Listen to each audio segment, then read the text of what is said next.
Teliamura Police have arrested 2 individuals and seized a significant consignment of cannabis. The seizure, valued over rupees 3 lakh in the black market, was made near the Trishabari railway station area on Sunday evening.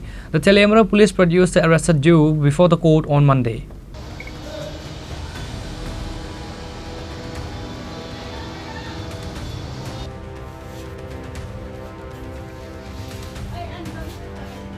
Acting on a confidential tip-off about suspicious activity, a team from Teliamura Police Station swiftly moved to the vicinity of Trishabari railway station.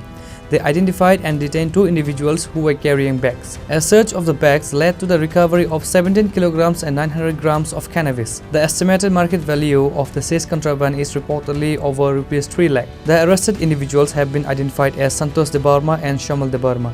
The Teliamura Police produced the arrested duo before the court on Monday.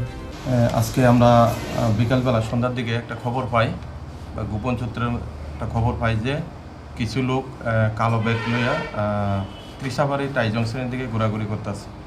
তো এই খবর পাই আমরা আমাদের staff অফিসাররা সাথে সাথে যায় এবং এখানে গিয়ে কিছু লোক 2 জন লোককে ডিটেইন করি ব্যাগ সহ কালো ব্যাগ সহ।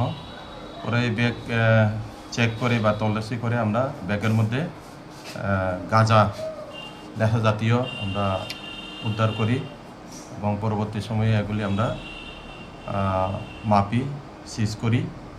সিজ করার সময় একজনের কাছ থেকে আমরা 8 কেজি 900 গ্রাম পাই আর একটা 9 কেজি। 2 জনকে আমরা ডিটেইন করি। একজনের নাম হচ্ছে সন্তোষ দেববর্মা, আরেকজনের নাম শ্যামল দেববর্মা। তার বাড়ি কোথায়? সন্তোষ দেববর্মার বাড়ি হচ্ছে রাধাপুর থানার আন্ডারে গয়াচরণপাড়া, আর শ্যামল দেববর্মার বাড়ি বিনা কোবরা মান্দাই থানার আন্ডারে। যে গাঁজাগুলো বাজার মূল্য কত? বাজার মূল্য তো এটার তো অ্যাকচুয়ালি বাজার মূল্য নাই, তো কালো বাজার মূল্য ধরেন কেজিতে যদি এমন 15,000 20,000 করে ধরা হয় তো এভাবেই রেটটা আসবে। A case has been registered against Shamal Debarma and Santosh Debarma under the relevant sections of NDPS Act.